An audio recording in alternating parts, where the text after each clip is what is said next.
अगर लोगों के दिमाग में आपकी ये इमेज है कि आप बहुत ही sweet, nice, soft and understanding इंसान हो, इट्स टाइम कि आप स्टेप अप करो एंड आप लोगों को दिखाओ कि आप इन सब चीज़ों के साथ ही साथ एक बॉस लेडी भी हो, जो अपने हक के लिए लड़ भी सकती है और कोई उसके साथ बदतमीजी करे तो उसको एक चमाट भी मार सकती है।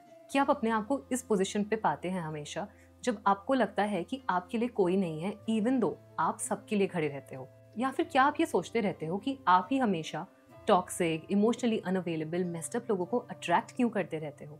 अगर आपको ये लगता है तो चांसेस हैं कि आपने इस टॉपिक के बारे में ऑलरेडी अपनी रिसर्च कर ली होगी, बट ये वीडियो डिफरेंट है। मैं एक एग्जाम्पल के थ्रू आपको ये समझाती हूँ। अगर मुझे अपने ऑफिस के काम में कोई प्रॉब्लम आ रही है, लेट्स से कि मैं डिसिप्लिन से काम नहीं कर पा रही हूँ, तो अगर मैं अपने सीईओ के पास जाऊंगी तो उनको मेरी प्रॉब्लम शायद काफ़ी अनरिलेटेबल लगे। उन्होंने अपनी मैनेजमेंट बुक्स में तो पढ़ा होगा कि किसी को हेल्प कैसे करते हैं, लीडरशिप स्किल्स कैसे दिखाते हैं, बट हैंड्स ऑन एक्सपीरियंस उस प्रॉब्लम को सॉल्व करने में उनको नहीं होगा। शायद वो केस स्टडीज दे पाए मुझे, बट क्या वो उस चीज़ से गुजरे हैं मे बी कई सालों पहले, या फिर नहीं? यही गैप आता है जब हमें हेल्प चाहिए होती है और हम जाते हैं एक साइकोलॉजिस्ट के पास में, और काफ़ी टाइम पे वो हमें टेक्स्ट बुक एम्पैथी दे पाते हैं, but on a deeper level हमारा इशू नहीं समझ पाते हैं। बहुत मुश्किल है आज के टाइम पे एक सही साइकोलॉजिस्ट ढूंढना, एंड इंडिया में थेरेपी पेनफुली एक्सपेंसिव भी है। बट उसी टाइम पर थोड़े बुक्स, सेल्फ हेल्प टूल्स या फिर एक फ्रेंडली नेक्स्ट डोर नेबर की एडवाइस बहुत काम में आ जाती है। तो मैं उन इश्यूज के बारे में डिस्कस करने वाली हूँ जो मैंने फेस किए एंड ओवरकम किए। जब मैं स्कूल में थी तो मैं काफ़ी बुली होती थी। फिर जब मैं कॉलेज में आई, मैं तब भी बहुत ही ईजी टारगेट थी बुलीज का। इवन दो मैं कॉलेज टॉपर थी, तब भी लोग मुझे बुली करने से नहीं रोकते थे। मुझे शेम करना कि मैं कितना पढ़ती हूँ, ऐसी कोई चीज़ नहीं थी जिसके लिए उन्होंने मुझे शेम नहीं किया। यहाँ तक कि अगर मैं स्टेज पे खड़े होकर एंकरिंग भी करती थी तो मेरे क्लासमेट्स जो वैसे मेरा फ्रेंड बनने का प्रिटेंड करते थे, वही बैठकर ऑडियंस में हंसते रहते थे और मुझे डिस्ट्रैक्ट करते थे, और मुझे लगता था कि शायद मैं कुछ गलत कर रही हूँ। फीडबैक पे पता चलता था कि टीचर्स आर एक्चुअली हैप्पी। तो मैं सोचती रहती थी कि इन लोगों ने मुझे ऐसा क्यों फील कराया कि मैंने एंकरिंग अच्छी नहीं की। फिर मुझे मेरा आंसर मिला। मुझे रियलाइज हुआ कि वो लोग मेरे टॉक्सिक फ्रेंड्स थे जिनको मैं बार बार चांस दे रही थी, but it was not worth it, क्योंकि वो मेरे साथ बस इसीलिए थे सो दैट वो मेरे रिसोर्सेज का फ़ायदा उठा सके, वो मेरे साथ आने वाली पर्क्स को यूज़ कर सके और मुझे एक ट्रॉफी फ्रेंड की तरह फ्लॉन्ट कर सके। बट उनको मेरी पर्सनैलिटी में, मेरे हार्ट को जानने में कोई इंटरेस्ट नहीं था। और ये साइन होते हैं एक टॉक्सिक फ्रेंड के, जो आपके साथ एक एजेंडा या फिर एक अल्टीरियर मोटिव या मकसद के साथ आते हैं और अपना मकसद पूरा होने पर आपको छोड़कर चले जाते हैं। ये सब लेसन्स मैंने बहुत ही ठोकर खा के सीखे, बट आपको ये सब चीज़ों से गुजरने की ज़रूरत नहीं है। मैं आपको पूरी गाइडेंस दूंगी कि मैंने इन इशू से कैसे टैकल किया। इवन दो मैं बहुत ही स्वीट हूँ, बहुत ही कॉर्डियल हूँ अकॉर्डिंग टू पीपल, पर मैं बहुत ही फर्म हूँ और ज़रूरत आने पर मैं गुस्सा भी होती हूँ। एंड यही एक क्वालिटी है जो मैंने लास्ट के 1 to 2 ईयर्स में इनकलकेट की है। इससे पहले मैं पूरी लाइफ एक पीपल प्लीजर रही हूँ, बट लास्ट के 1 to 2 ईयर्स में मैं एक डैम्सल इन डिस्ट्रेस से एक स्ट्रॉन्ग वुमेन बनी हूँ। मैंने यही एडवाइस अपने काफ़ी फ्रेंड्स से शेयर की एंड उन लोगों की लाइफ में भी एक सिग्निफिकेंट इम्पैक्ट आया। इसीलिए मैं अपने आप को रोक नहीं पाई ये एडवाइस आप सबसे शेयर करने के लिए। टॉक्सिक लोगों का एक साइन अर्ली स्टेजेस में ये होता है कि वो बहुत ही स्टार्टिंग में ही आपकी बाउंड्रीज को वायलेट करना स्टार्ट कर देते हैं, क्योंकि ये उनकी आदत होती है। फॉर एग्जाम्पल, इवन इफ उनको पता है कि आपको कहीं जाना है, वो आपके कॉल को या आपकी कॉन्वर्जेशन को लंबा खींचेंगे इंस्टेड ऑफ सेइंग कि okay sorry you must be getting late. या फिर वो आपकी सिचुएशन को एक्नॉलेज भी करेंगे, बट फिर भी इन इनडायरेक्ट वे आपको कन्विंस करेंगे उनकी बातें सुनने के लिए। आपको कन्विंस करेंगे कि आप खुद ही अपनी बाउंड्रीज पीछे कर लें। For example, if I am a toxic friend, I pick up the phone and I say something like, hey Sakshi what are you doing, मेरे साथ कुछ बहुत बुरा हुआ है, आई नो तुझे उस पार्टी में जाना है, बट क्या तू मेरे साथ थोड़ी देर बात कर सकती है? बट अगर तू नहीं भी कर सकती है तो इट्स ओके, मैं मैनेज कर लूँगी, पर मैं बहुत रो रही थी शाम से। इस सिचुएशन में साक्षी जेन्युइन भी हो सकती है, लेकिन साक्षी टॉक्सिक भी हो सकती है। तो डिफरेंस कैसे पता चले? अगर साक्षी बार बार आपको ये ट्रॉमा डंप वाले कॉल्स करती है तो मे बी साक्षी भी विक्टिम है एक बैड रिलेशनशिप की, बट साक्षी भी रिस्पॉन्सिबल है अपनी लाइफ की सिचुएशंस के लिए। तो आपके लिए राइट नाउ साक्षी एक टॉक्सिक फ्रेंड बनती जा रही है, क्योंकि आप यहाँ पे किसी के रिलेशनशिप या लव गुरु बनने के लिए नहीं आए हैं। आप अपने फ्रेंड्स को हेल्प कर सकते हैं, बट एक लेवल के बाद उनको थेरेपी लेनी चाहिए या फिर उनको एक जर्नल फिल करना चाहिए।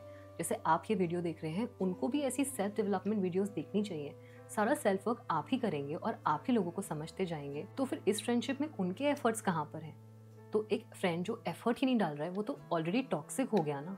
एक और सबसे बड़ा अलार्मिंग साइन टॉक्सिक लोगों का ये होता है कि they have a history of trauma. अगर आपकी कोई फ्रेंड है जिसके साथ कुछ बहुत ट्रॉमेटिक चीज़ें हुई हैं back to back, series of toxic boyfriends या फिर abusive parent, abusive relatives, history of domestic violence, ऐसा कुछ भी अब्यूजिव चीज़ें जो अगर किसी के साथ हुई हैं, तो वो इंसान एक बहुत ही मेस्ड अप सिचुएशन में चले जाता है। ये उनकी गलती नहीं है, लेकिन उनकी रिस्पॉन्सिबिलिटी है कि वो इस चीज़ से अपने आप को बाहर निकालें और हील हो। लेकिन अगर कोई इंसान 20-22 की उम्र के बाद भी अपने आप को हील करने के लिए कोई एफर्ट्स ही नहीं डाल रहा है, वो एक्नॉलेज करते हैं कि उनके साथ बहुत इशू है, वो एक्नॉलेज करते हैं कि उनको थेरेपी जानी चाहिए, बट वो थेरेपी जाते नहीं हैं, बट वो वीडियोज़ नहीं देखते सेल्फ हेल्प की, ना वो जर्नल करते हैं, तो अगर वो एक्टिवली हील होने की कोशिश ही नहीं कर रहे, तो वो बस आपको एक पॉन की तरह, एक प्यादे की तरह यूज़ कर रहे हैं अपना सारा ट्रॉमा डंप करने के लिए। और इससे उनको तो हेल्प हो जाएगी, लेकिन आप लाइफ में काफ़ी पीछे चले जाएंगे, क्योंकि ये सारी नेगेटिविटी आपकी लाइफ को सराउंड कर लेगी और आपको आपके गोल से भटका देगी। फाइनली इस वीडियो का सबसे इम्पॉर्टेंट पार्ट, आप टॉक्सिक लोगों को कैसे स्टॉप कर सकते हैं।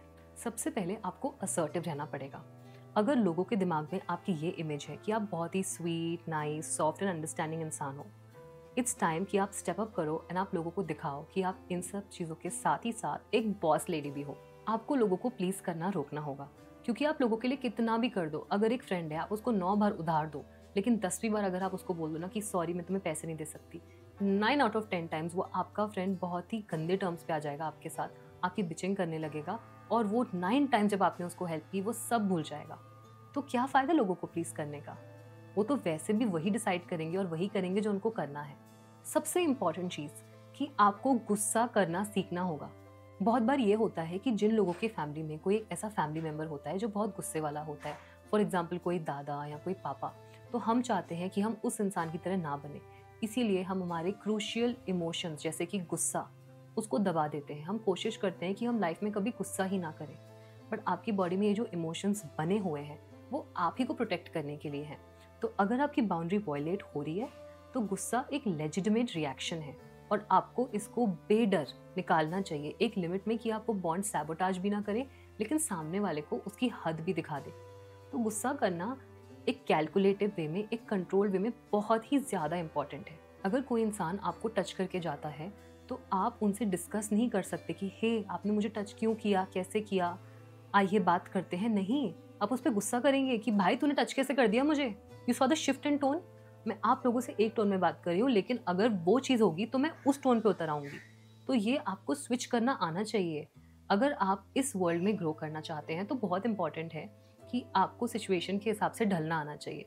और जहाँ पर लोग बहुत ही शार्प, बहुत ही तेज़, बहुत ही रॉ हैं, वहाँ पर आपको अपनी फैमिली की अपब्रिंगिंग, अपनी सेल्फ वर्क वाली चीज़ें थोड़ा बाजू रख के, थोड़ा उनके लेवल पे आके उनसे बात करनी पड़ेगी, जिससे वो आपसे थोड़ा डरे और थोड़ा डिस्टेंस मेंटेन करें और आपसे अगली बार मेस करने की ना सोचें। नेक्स्ट चीज़ ये है कि आपको एक्सटर्नल वैलिडेशन पे डिपेंड होना छोड़ना होगा। जब कोई इंसान थोड़ा बहुत गुड लुकिंग होता है, या फिर स्पेसिफिकली जो लड़कियां 15 की उम्र क्रॉस करती हैं, उनको इतनी ज़्यादा ऑपोजिट जेंडर से एक्सटर्नल वैलिडेशन मिलती है कि उनको लगता है कि उनमें कोई कमी ही नहीं है। लेकिन हर इंसान में कमियाँ होती हैं और हर इंसान को उन कमियों पर काम करते रहना चाहिए।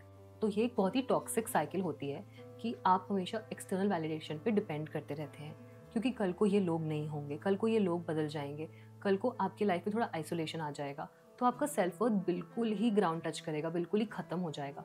इसलिए आपका सेल्फ वर्थ अंदर से आना चाहिए। आप अपनी सेल्फ ग्रोथ पे फोकस करिए, वो चीज़ आपको एक इनर ट्रू कॉन्फिडेंस देगी।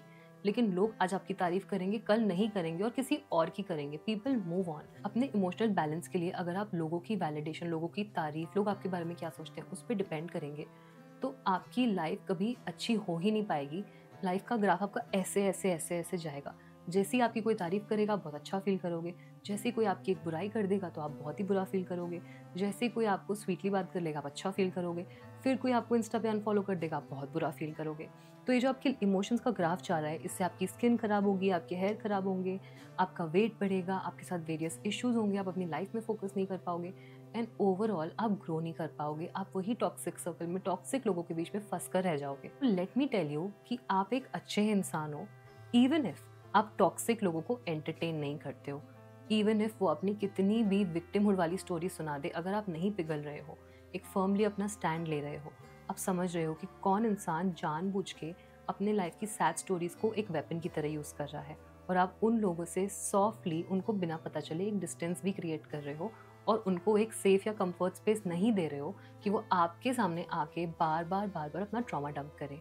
Just be subtle about it. उनको ट्रिगर मत करिए रिटर्न में, उनको दुश्मन मत बनाइए, बट उनसे ज़्यादा इंगेज भी मत करिए। टॉक्सिक लोग एक पुलिस वाले की तरह होते हैं। वो हिंदी कहावत सुनी है कि पुलिस वालों की दोस्ती भी बुरी है और दुश्मनी भी। ऐसे ही होते हैं टॉक्सिक फ्रेंड्स।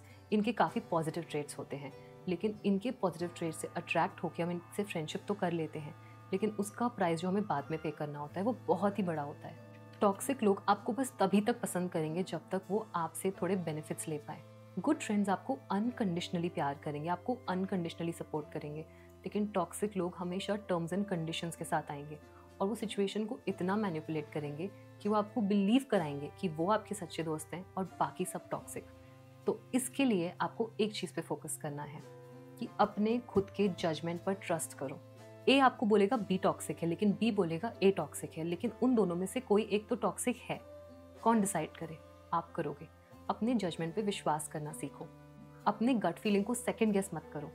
आपका गट फीलिंग आपका सबसे बड़ा फ्रेंड है और कोई नहीं। लोग आपको चाहे जैसे भी परसीव करें या जैसे भी फील करवाएं, आपको पता होना चाहिए कि आप कैसे हो।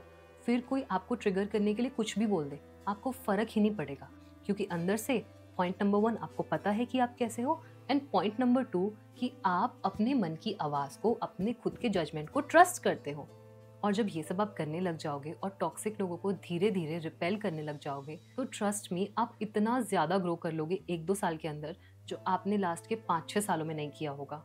और वो जो ट्रू सेल्फ कॉन्फिडेंस है जो अंदर से बाहर आता है, बाहर से अंदर नहीं, वो इतना ज़्यादा स्पेशल होता है कि आप कुछ महीनों में अपने आप को ही पहचान नहीं पाओगे।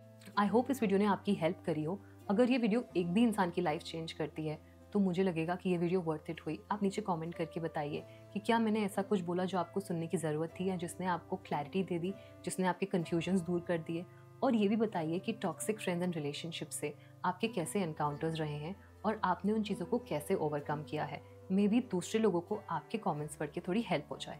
Thank you for watching.